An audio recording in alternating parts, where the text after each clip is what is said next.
Good morning, folks, and welcome back for week 2. We'll start out the video today with a look inside the week 2 tab in Blackboard. As you can see, you're going to have a video of FDNY, which I'll give you some comments on prior to closing out this video today.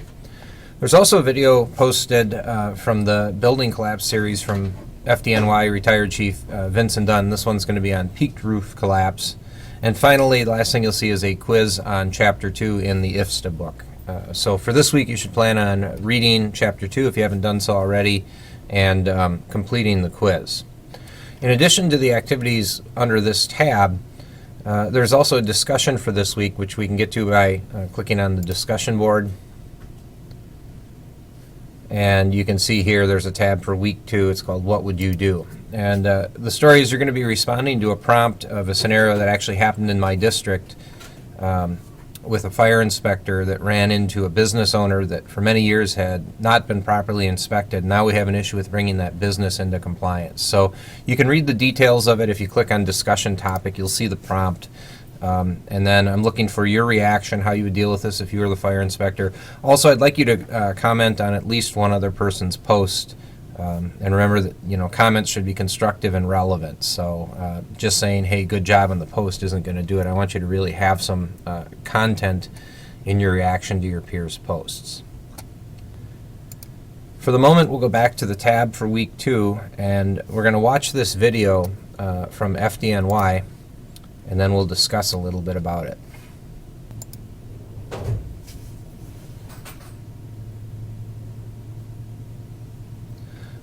So what you're witnessing here is the Fire Department of New York suppressing a fire in the retail commercial part of the city. Commonly you'll find this zoned as the BC district, which stands for Business Central.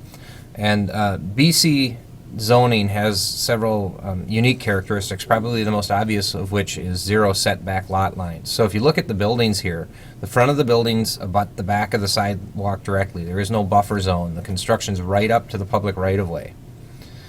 And there you see a parapet collapse, which we'll discuss in a moment.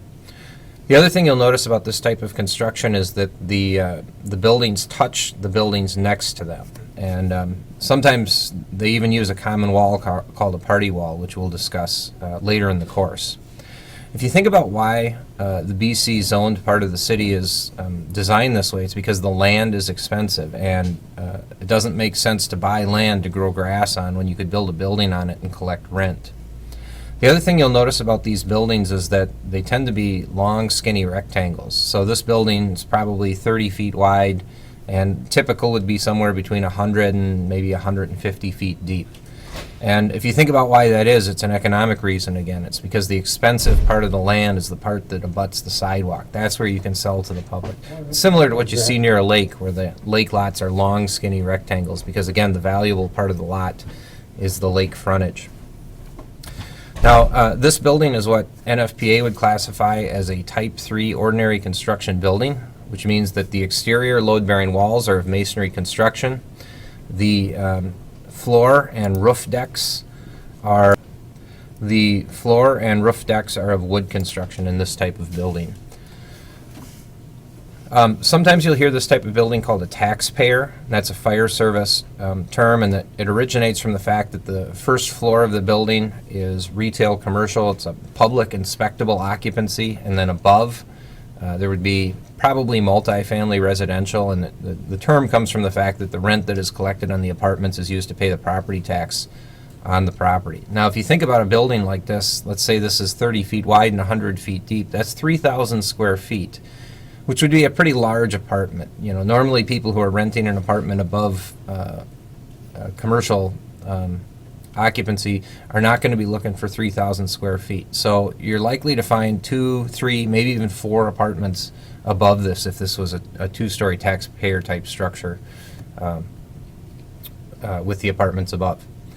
You'll notice the tactics of the fire department here. You can see that they're applying a stream from the ground. I don't know if this is a hand line or a monitor type nozzle, and they're applying a master stream from a wagon pipe from an aerial ladder from the top. So you can see that the roof structure is already gone on this. And you saw how this wall in front collapsed, and I just wanted to comment on that a little bit.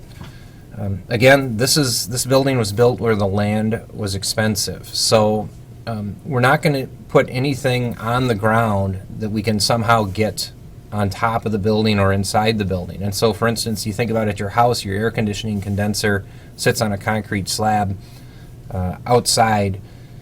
We're not going to do that in the BC district because the land is too valuable. We're going to put that stuff on the roof. So all of the mechanical equipment for this building, to the extent possible, is going to be mounted on the roof. And that has a couple of implications for firefighters.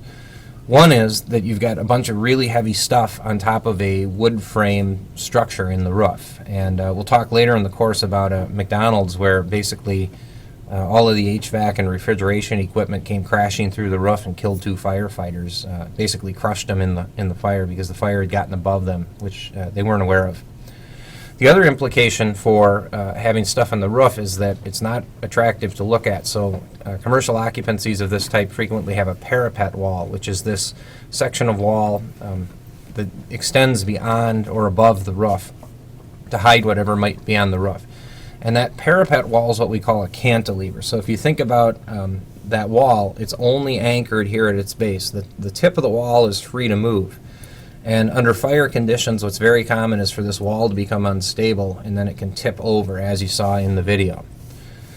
If you start thinking about, well, how much does that wall weigh? Well, typical construction for a wall of that type, for that parapet wall, would be 2 courses of 4-inch brick and mortar. So the wall's give or take 8 inches thick. It's 30 feet long, it's 4 feet tall. So 30 by 4 is 120 square feet. 8 inches thick is 2/3 of a cubic foot. So you're looking at about 2/3 of 120. So about 80 cubic feet of masonry is what this wall is going to entail. A good rough number to use when we're estimating the weight of masonry is 150 pounds per cubic foot. And so we find that this section of wall, just this brick section here, weighs about 12,000 pounds and is falling from a height of about 10 feet. The tactical implication of that is obviously we don't want anyone operating down here in front of this building. This is the kill zone right here where the wall could fall. Keep in mind this wall could fall backwards as well inside the structure. So what you witnessed here was a collapse. Luckily it was a collapse that didn't end in tragedy because the firefighters and the fire officers here had chosen good tactics to avoid that hazard. One final comment I'll leave you with on this. It is the stuff that is above you and the stuff that is below you that will kill you in this job. If we think about Wisconsin's 2 most recent firefighter fatalities, firefighter Kampmeyer in Abbotsford was killed when a heavy object fell on him while he was doing overhaul in a movie theater. It's the heavy stuff above you. The firefighter fatality in Wisconsin prior to that was firefighter Arnie Wolf in Green Bay, who was crawling across a floor that had a layer of concrete for radiant in-floor heating above a wood structure. The wood structure burned away. Firefighter Wolf and his partner fell into the basement where the fire was hidden. Firefighter Wolf perished in that. His partner was able to, she actually fell on the other side of a wall. She was able to be rescued out of the basement. So the moral of the story is think about what gravity's going to do to you on the job, the stuff above you and the stuff below you.